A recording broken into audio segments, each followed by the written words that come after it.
Councillor Modolo. Thank you, Madam Mayor. Councillors, it's somewhat ironic that the city's residents care as much as they do about the stuff that they throw away. I don't think anyone would disagree with the statement that waste services in this city are really important to our residents. And I'd go as far as to say that many would consider waste to be the most important service that we as a local government provide to our ratepayers.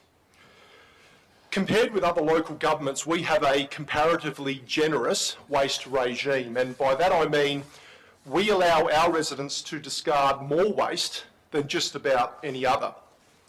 Unlimited green waste at the tip, 4 tip passes each year, 3 skip bins brought to our verge each year. You don't see that elsewhere. Now, of course, we pay for that privilege, and our waste services levy is sky high by comparison. But the evidence is clear that city residents are happy to pay. 96% satisfaction rating is huge.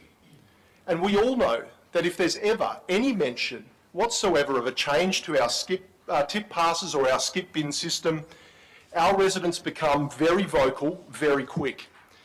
It's an acknowledgement by our city that we have a lot of waste, but we appreciate the city has the systems in place to address that amount of waste. Also as part of our system is, of course, this household 2-bin system. A dark green general waste bin collected weekly and a yellow top recycling bin collected fortnightly. This system has been in place for decades. As I grew up in the city, and I can remember I was very young when we had the black tubs of recycling.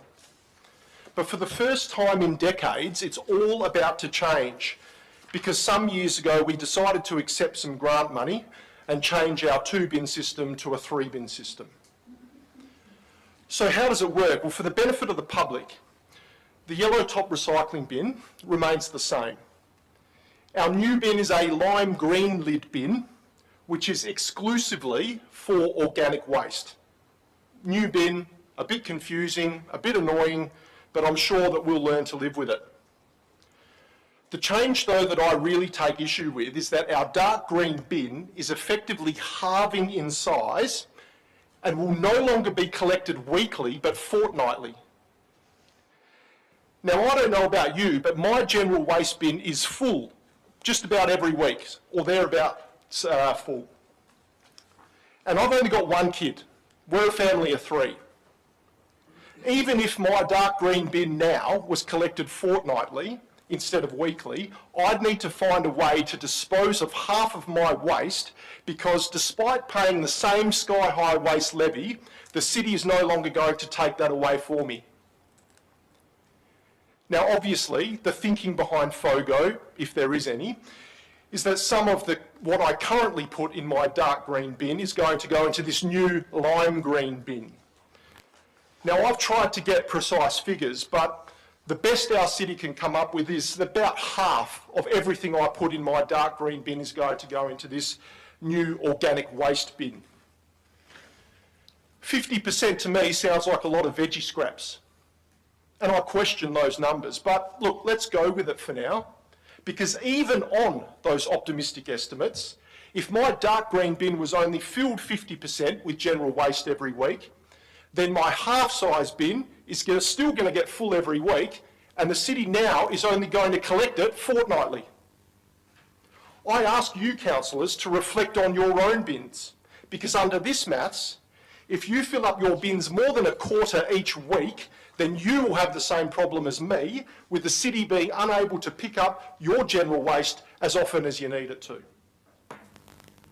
This will be a big, bitter pill for our waste-loving residents to swallow. And you only have to drive around the city on any given bin night to see the number of bins that are either chock-a-block or overflowing, spilling rubbish out onto the streets. And we're going to ask these people to reduce their waste by 75%. It's actually bonkers. Now, I'm pretty annoyed that once again, it's left up to the families of this city to right some social wrong. You go to any Coles, any Big W, any Bunnings, everything is wrapped up in plastic and polystyrene and God knows what.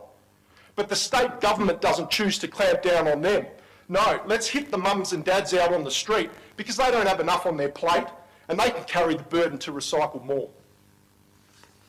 And while we're at it, let's make sure that we don't tell these families about those documentaries which show that we ship our recycling off to Malaysia anyway, where it's burnt.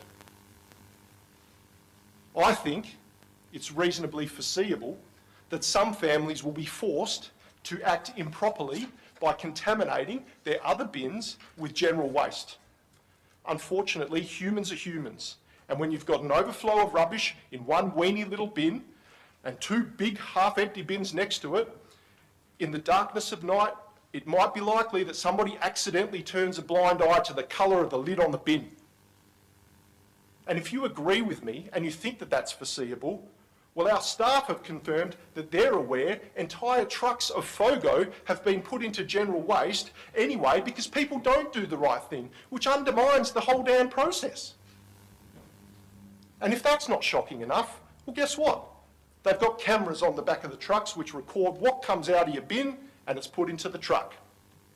And make no mistake, it is possible for these cameras to track down the source of contamination. That way we can find that unfortunate family that had no choice and we can smash them with enforcement action.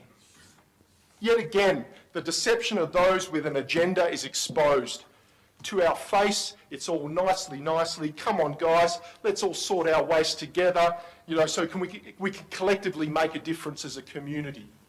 But meanwhile, behind our backs, they wield a big green stick and you either get on board or you face the consequences. Well, I represent the common sense families of this city, and I tell you now, I will not get on board. And I get it. If you've done nothing wrong, then you've got nothing to worry about. But even if I've done the right thing, it strikes me as a gross invasion of privacy that my waste is being recorded. Looking back on the documents, I can't see when council was made aware of this, and at the very least, I'm certain that our ratepayers don't know about it. It's not something I've seen trotted out in our FOGO public education campaigns. What do you think they would say if they knew about this? What do you think they would say if they knew about FOGO at all? Because most councillors are understandably concerned that we plainly haven't done enough to inform the ratepayers of this seismic shift to the rubbish regime that they love. And it strikes me that if council knew the full story, their decision to go with FOGO initially might have been a bit different. Yet even since, concerning information just keeps coming to light, and we simply must consider it more fully before we go past this point of no return. We're hearing of people dumping rubbish illegally in increasing numbers. We're hearing of kitchen countertops being inundated by fruit flies.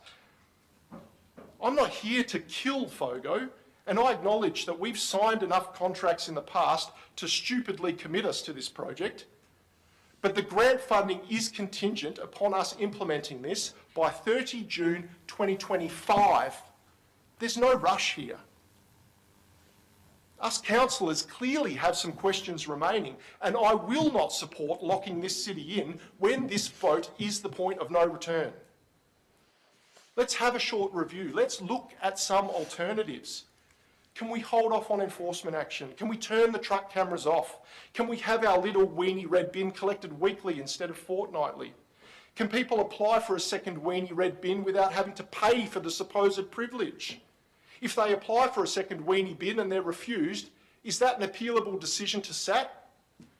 Just so many questions that need answers. Councillors, in closing, by saying no to this, you're saying to our city staff, let's just take a breath. Let's go back to the drawing board for a moment before we force our ratepayers to change from the system they've had for the last 30 plus years and to force them onto this alleged gold standard in waste sorting.